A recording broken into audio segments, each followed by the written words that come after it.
Hello, dear learners. Welcome to another video session of the MOOC Rural Development in India. You must be aware that in week 1 of this course, there is one module with 3 units. In this video, we shall discuss the second unit of module 1, which is titled as Rural Social Structure. In the previous video session, we have discussed about the concept of rural society, the characteristic features of rural society, how rural society is different from urban society, and in what ways both rural and urban societies are dependent upon each other. In this video, we shall try to understand about the concept of rural social structure. We shall first discuss the concept of social structure, followed by a discussion on rural social structure.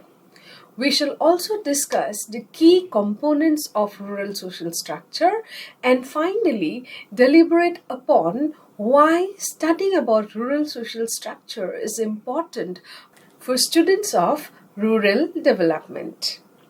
Dear learners, we all know that every object or every idea, or for that matter, consider the building, whatever it is, everything has its own structure. Any object has its own structure. So it is only through the structure that we comprehend or we visualize the existence of a particular object. Take, for example, the building. When we utter the word building, all of us get a picture of a building because a building has a particular structure. It is vertical in nature. It is made up of different floors, having doors, windows, whatever. It has a particular structure and that comes to our mind. So any object on earth for that matter, or even any idea also have a particular structure, and it is only through the structure that we comprehend the existence of a particular object or a particular idea, etc. Similarly, every society also has its own structure, which can simply be called the social structure. In simple words, social structure refers to the organized pattern of social relationships, roles, and institutions that together make up a society. It is the framework or arrangement that determines how people interact, relate, and organize their lives within a community or society. In simple terms, social structure, therefore, is the way in which a society is organized. It implies how individuals and groups are connected and how their positions and roles are defined. Therefore, social scientists use the term social structure to describe the interconnectedness, interdependence, and interrelationships between different facets or between the various facets of society. Dear learners, the basic understanding of structure, the concept of structure in social sciences was particularly brought in by Herbert Spencer. He tried to explain structure by drawing analogy between society and human body.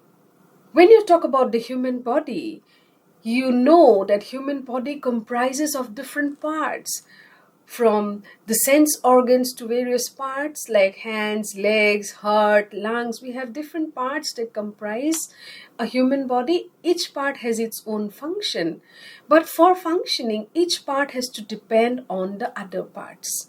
When all the parts function smoothly, then only the body is able to perform properly.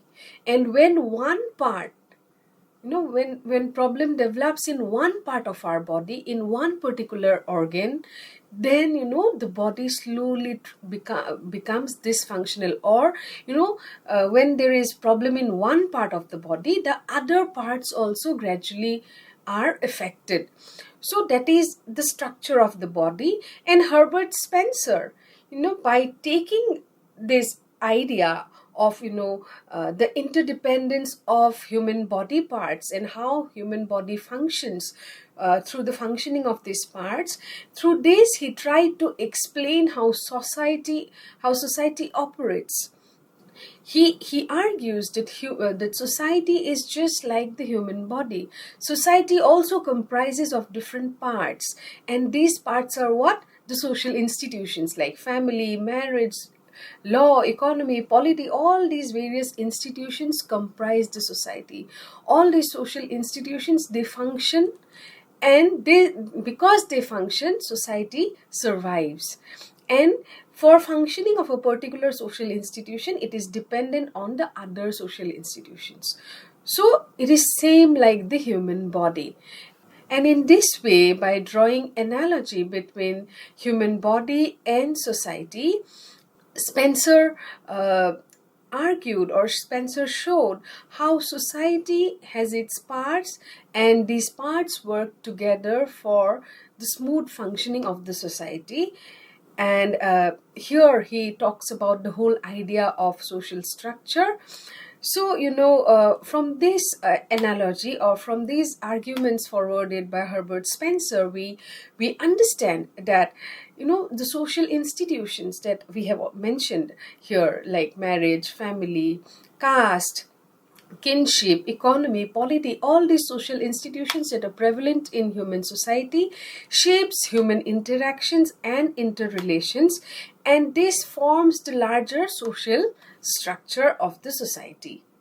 So, dear learners, social structure simply means, a totality. It comprises of the social institutions, it comprises of the norms, the practices, it refers to entire totality which together makes up the society. The social relations, the institutions, the roles, the behaviors, the practices, the totality which makes up the society is the social structure. Dear learners, now coming to rural social structure, it refers to the organization of social relationships and institutions in rural society, such as family, kinship, caste, class, gender, religion, and community networks. Rural social structure is formed by all social institutions present in the rural society, which governs people's lives, relationships, and their daily activities. It can be said to be, or understood to be, acting as the fundamental machinery of the rural social system. For students of rural development, understanding this social structure is very, very essential, because we all know that development does not occur in a vacuum. Every developmental initiative, whether it be in agriculture, economy, education, health, governance, all of these, operates within a larger framework of society or community. For example, in many rural areas, caste and kinship ties influence, or caste and kinship ties determines who have access to land, credit, and leadership positions. Similarly, gender roles also often determine the division of labor, decision-making power, and the participation of women in developmental programs.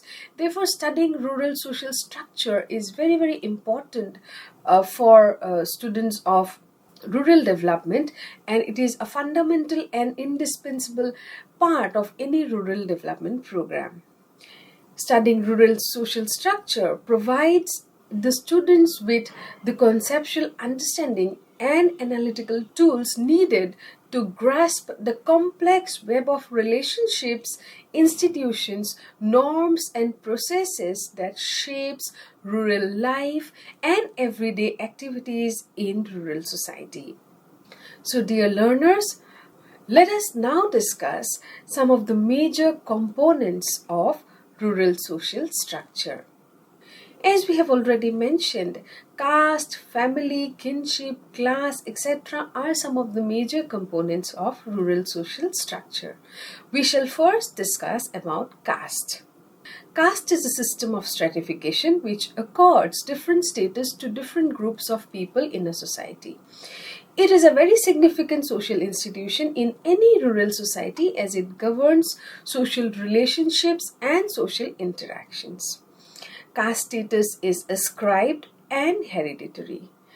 We all Indians are born to a particular caste, which means we inherit the caste status of our parents. Caste is hierarchical. It means that it is the caste status which places one caste group either in a superior or inferior position in relation to the other caste groups. While this hierarchical ranking of caste group bestows privileges to the caste groups placed at the top of the hierarchy or having superior positions, the groups or the caste groups which are placed at the bottom of the caste hierarchy suffers from disabilities and disadvantages.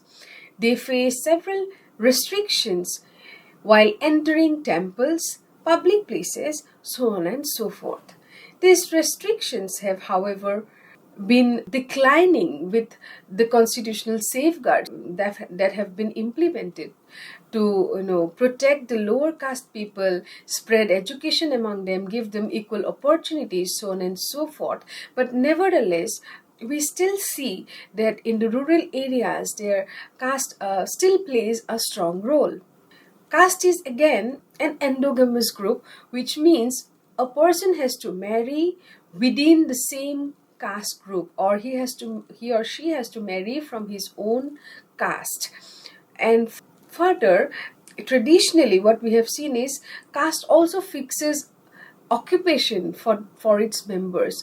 Every caste has its own particular occupation, but with the coming of industrialization and modernization, so on and so forth, urbanization, we see that this traditional occupation of caste groups, or people, they have to comply to, or they have to take up only traditional occupation that is assigned to him based on his caste. That idea is declining. Nevertheless, caste system is very very significant in the rural social structure, and it provides social status to people. And as we have already discussed, this caste status brings either privilege or disabilities. It determines social relationships in the village. The nature of interaction one member is supposed to have with the other members of the village is determined largely by caste system. There are caste rules and regulations regarding dining and commensality, marriage, so on and so forth. And all these rules and regulations, they govern social conduct of every individual in the village. Non-conformity or deviance from the caste norms or caste rules are meted with punishments like social isolation, social boycott, so on and so forth. Therefore, people generally adhere to these caste norms, and their social interactions, social activities, their behavior, their daily activities are largely guided by the caste norms. Apart from this, caste system also builds a strong sense of solidarity among the members of a particular caste group. The members of a particular caste group are bound by we feeling that strengthens their relationship. This in turn enhances mutual support and cooperation. The caste councils also play a crucial role in the villages. It resolves intercaste disputes or intercaste conflicts in the villages. The significance of caste in rural social structure lies in the fact that it also contributes to division of labor in the rural society, thereby enhancing interdependence among various caste groups. So we have seen that these are the characteristics of caste system, and we have also mentioned that though caste is practiced or caste is still in operation in the rural societies, this system is something which has not been static. Rather, it has also changed with time. There are lot of changes, that the caste system has undergone, especially with the coming of urbanization, with people migrating to urban areas, and taking up different jobs, so on and so forth. There have been changes in the caste practices, in the rigidity of the caste system. As we have already mentioned, people know very rarely do they follow the traditional caste occupations, so on and so forth. But in some parts of the country, in some regions of the country, we still see the practices of caste system, very rigidly. There are discriminations and deprivations based on caste. People still face civic disabilities based on their caste. People are still deprived because they belong to lower caste. People are still marginalized. Their voices remain unheard. They, do not have access to basic necessities of life. They do not have access to several things, and they live a kind of very derogatory kind of living they have because of their caste status. So this is also there. So though caste system has undergone changes, but the kind of marginalization and deprivation, discrimination still prevails in many parts of the country even today. Nevertheless, with constitutional safeguards, with positive affirmations, with reservation policies, with different schemes or different policy initiatives, welfare measures for the lower caste groups, we now see that the situation of these groups are much better. Therefore, it is in this context, for students of rural development, they need to understand caste, because caste, plays a very determining, very significant role in in society. And caste status, it determines the kind of privileges that one has because of the higher caste, or the disabilities one have because he belongs to lower caste. And understanding this will help students understand why there is inequality in access, distribution, power, poverty, inequality, so on and so forth. And then we will also be able to understand why developmental initiatives for different groups of people, different categories of people are needed, why development initiatives, welfare measures are needed for different sections of the population. Just like caste, another significant institution or institutions in society, rural society, are family and kinship. They are among the core components of rural social structure. Family and kinship are agents of socialization and social control. A family teaches an individual to emulate the norms of the society and behave accordingly. And this in turn helps in maintaining the larger social order, thereby sustaining the social structure. Apart from socialization, family also has various religious, political, and economic functions in the society. Now, when we talk about a rural society, two key features marks the rural family structure. That is, number one, joint family, and number two, patriarchal nature of rural families. The family structure in a rural society is predominantly joint.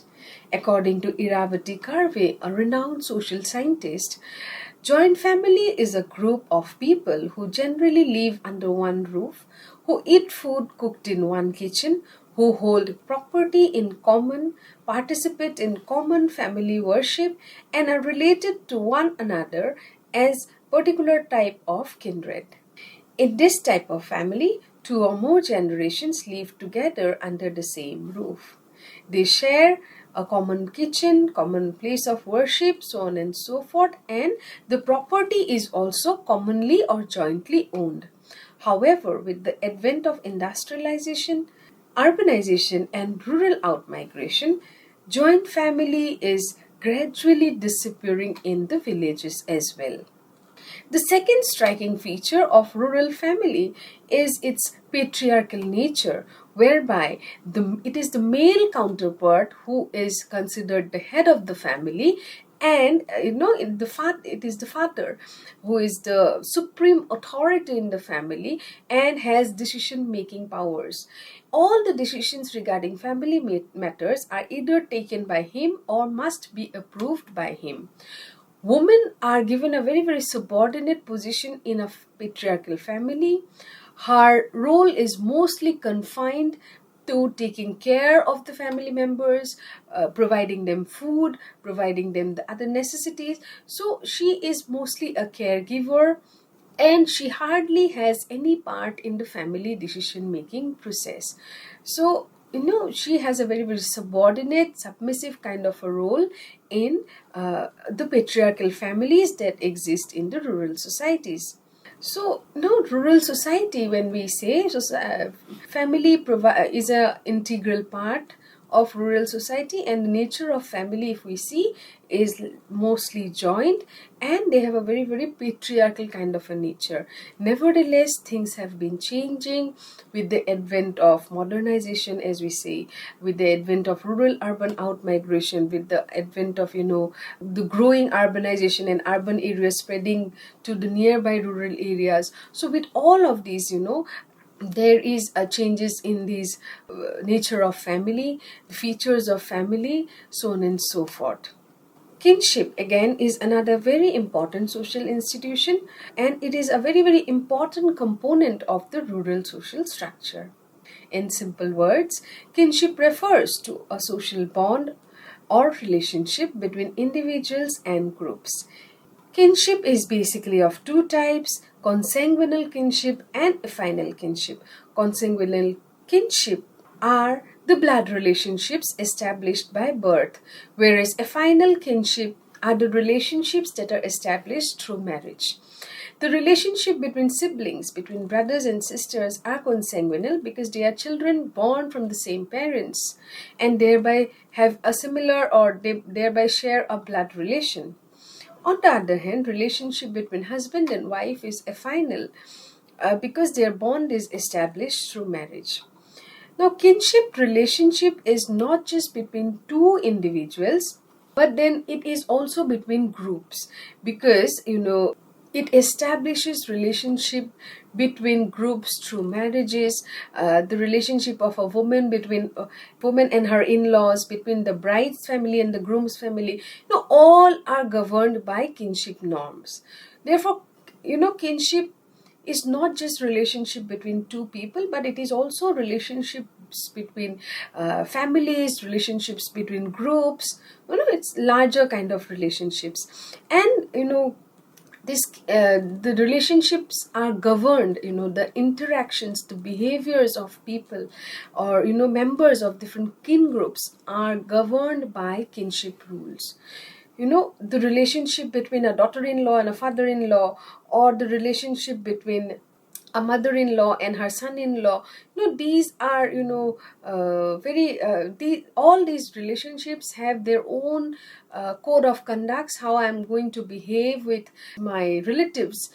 There are social norms which guides the behaviors, there are kinship norms which guides the behaviors, and therefore our behavior differs with different person depending on the relationship I share. For example, for a woman, the relationship share with her brother-in-law would be different from her father-in-law, because with the father-in-law it will be more of a formal relationship, and with the brother-in-law, who especially the younger brother-in-law who is younger to her husband, then the relationship would be more kind of joking relationships, informal relationships. So these are small examples that depending on the relationships we share with people, there are kinship laws, kinship rules which govern our conduct with them. So with some relations we are casual, we have casual, friendly kind of behaviors, while with some others we are more formal. So thus how one is supposed to behave, or nature of his or her interaction with others, is largely governed by kinship. Kinship also imposes social restrictions on certain kinds of relationships, that is, certain kinds of relationships are not allowed in society or prohibited in society or are considered as illegal and illicit. These restrictions are called taboos. Therefore, dear learners, kinship organizes social relations between individuals and groups so that the larger social structure is maintained. However, kinship is also region specific. While there are certain common traits of kinship or certain common features of kinship that are found across the country, but then we also see a lot of variations. The relations here in the northeastern part of India or the northern part of India or the South India does not match. Since there are immense regional variations, we have different kinship systems too. However, these variations are only in terms of the nature of interaction between individuals and groups. But in kinship as such, and the way in which it governs relations between individuals and groups occupies central place in all human societies. So kinship is another very significant component of rural social structure, and it helps in maintaining the larger social structure. It helps in it governs our interactions with other members of the society, and it governs our conduct. So it is very important part of the rural social structure. Then, dear learners, there are other social institutions like the polity, which governs the rural social power structure. Traditionally, the when we talk about power in rural societies, it was always the higher caste members who were influential and powerful. But then gradually we have seen that different scholars have talked about caste groups which have more numerical strength, economic affluence, own power.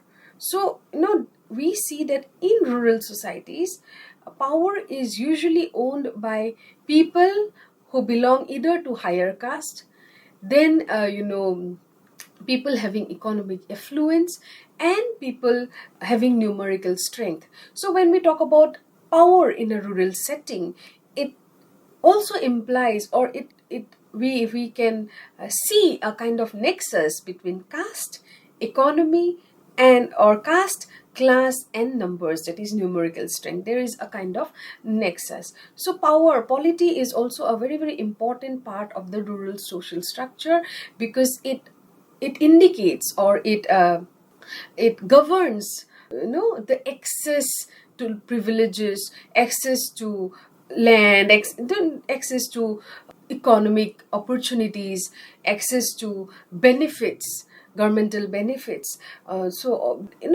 Power has a lot of influence on all of this, on our daily lives. So it is an important part of the rural social structure.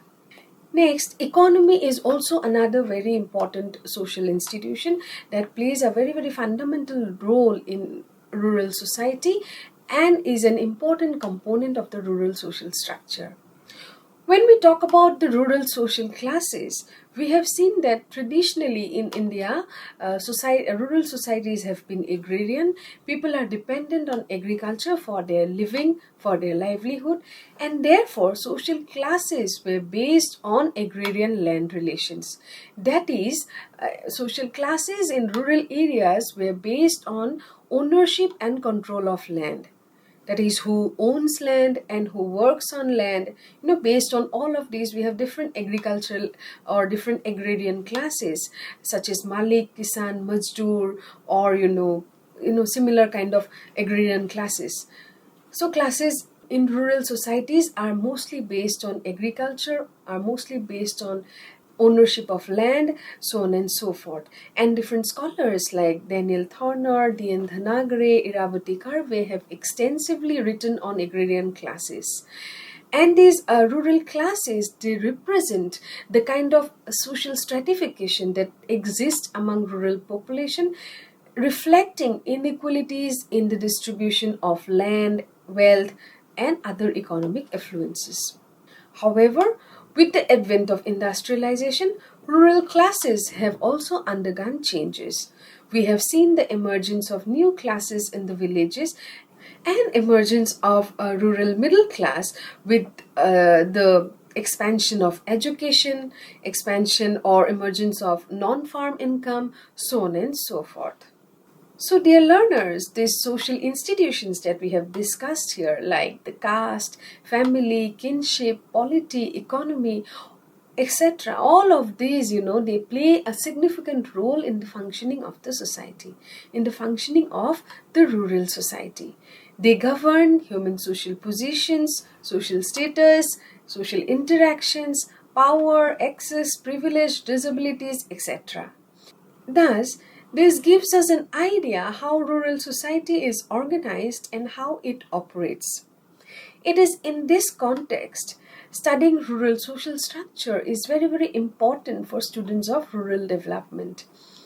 Because, while it is only by understanding rural social structure, they'll be able to understand why certain sections of the rural population, why certain sections of the rural society still struggles with deprivations and marginalizations. And this would enable the learners also to understand why we need inclusive development programs in or more welfare measures. So we'll be able to comprehend why we need this in order to ameliorate social issues. So, dear learners, let us now try to briefly understand why social structure is important for all of us, why understanding social structure is important or pertinent for all of us, particularly for students of rural development. Dear friends, we all know that India has immense diversity in terms of its caste, community, society, so on and so forth. Each region has its own unique social formations, traditional institutions, and cultural practices. By studying rural social structure, students learn to understand and appreciate the plurality, the diversity, the heterogeneity of rural life, rather than, treating all villages as homogeneous entities. Rather than seeing them as all villages as one, as a typical homogeneous entity, we instead learn to understand or comprehend that no, all rural societies, even though they are rural, but they also have variations within them. Their nature, their institutions, their social formations, their practices are different. Then studying social structure also helps us to identify or to understand the patterns of inequality and exploitation that still prevails in our rural societies. It would provide deep insight into the existing social organizations and power dynamics. And studying about social structure would help students understand who are the key stakeholders in the villages, who has the access to the power and the privilege and who do not, who are the influential groups, so on and so forth. And for policymakers also, without understanding social structure, any kind of project that they come up with or any developmental initiatives, there are possibilities that it may fail or, it may produce unintended consequences. For example, you may take the example of any microcredit program. If these microcredit programs are designed without keeping the gender norms, without keeping the patriarchal nature of the families in mind, or the norms that restrict women's participation in financial decision making, so without keeping these ideas in mind, develop any kind of microcredit programs, then no, you may not be able to get a fruitful or desired kind of result. So, the understanding social structure, what comprises social structure, how rural societies are governed, all of these are very, very important to understand, because, there are a lot of variations within different societies in India. The structure of a North Indian village, which is dominated by caste hierarchy, is very, very different from a tribal village in central India or matrilineal societies in Northeast India, so on and so forth. And recognizing these variations are very important for students so that they understand, the diversities that exist, and how different societies operate. And also the understanding these variations are important for policymakers so that they can come up with context specific planning, and which would be more fruitful, more inclusive in nature. Again, rural societies, as we have also discussed in the previous video session, they are not static. They are constantly evolving under the influence of modernization, migration, globalization, governmental intervention, so on and so forth. Studying the social structure would enable the students to trace the patterns of social change. They'll be able to understand the changes in the caste relations due to education and social mobility. They'll be able to understand the changing gender roles, the transformations in land relations, the decline of the traditional political institutions, and the rise of new governmental mechanisms. So on and so forth. So by analyzing these trends and patterns of social change, students can understand how social change affects developmental outcomes, and vice versa. Similarly, understanding social structure would also help students identify the marginalized and the vulnerable groups such as landless laborers, women, backward caste, minorities, so on and so forth, and the conditions, their socioeconomic conditions, the kind of plight or distress that they go through, so on and so forth. And for students and researchers, this kind of understandings, or this kind of understanding of the rural social structure and the society is very, very pertinent for a holistic understanding of rural society, for a holistic understanding of rural development, and why rural development is significant, why rural development is needed. It is needed for especially for certain deprived and marginalized sections of the population, why we need inclusive development, so on and so forth. So as students, as learners, we need to any understanding of rural society, or for that matter rural development, is incomplete without understanding the rural social structure, because it is the social structure which governs the entire operation of the rural society.